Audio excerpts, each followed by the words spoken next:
I want to turn to somebody who's been incredibly vocal about the president's behavior this week. Senator Brian Schatz, Democrat of Hawaii, joins me now from Honolulu. Senator, welcome.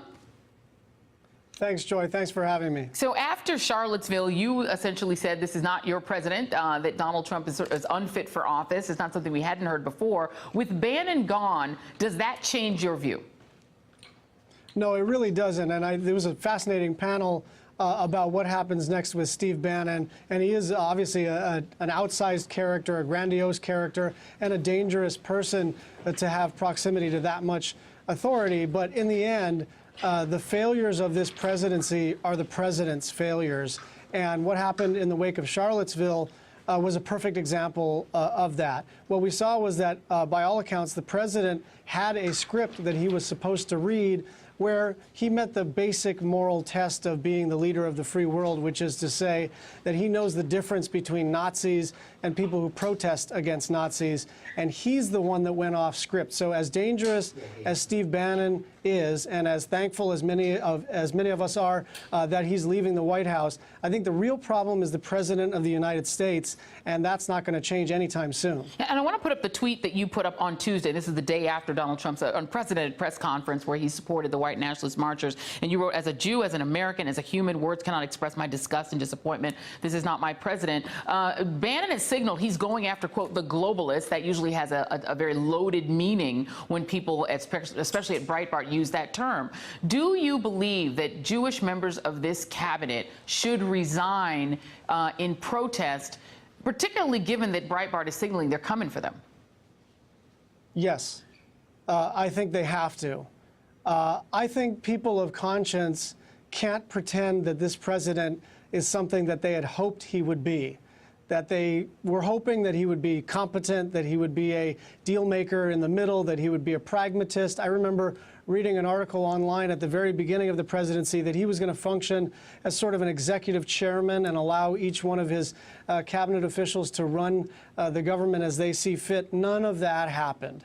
And his ability to make deals, his ability to be a pragmatist, his ability to be a competent leader for the United States, none of it came through. And so what I thought was really hopeful over the last few days is that there are Republicans who are patriots who are finally standing up and saying enough is enough. Mitt Romney, both Presidents Bush, many of the leaders of the service branches of the Department of Defense, and finally, some of my Senate colleagues on the Republican side, whom I've been relatively critical of for not doing enough, they said some pretty harsh things.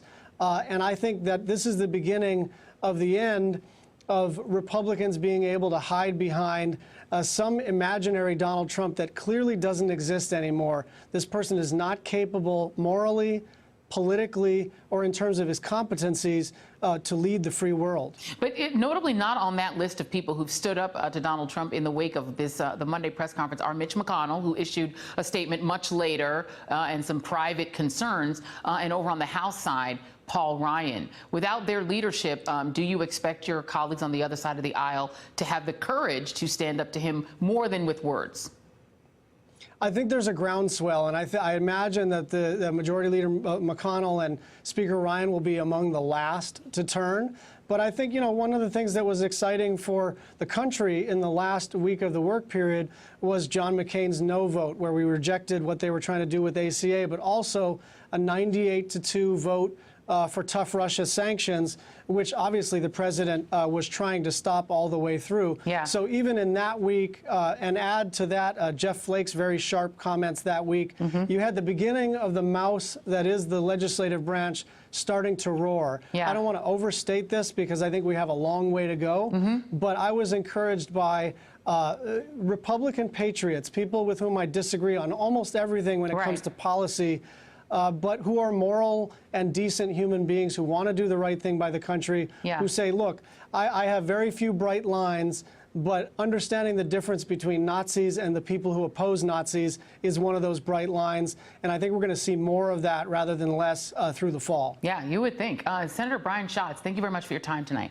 Hey there, I'm Chris Hayes from MSNBC. Thanks for watching MSNBC on YouTube. If you want to keep up to date with the videos we're putting out, you can click subscribe just below me or click over on this list to see lots of other great videos.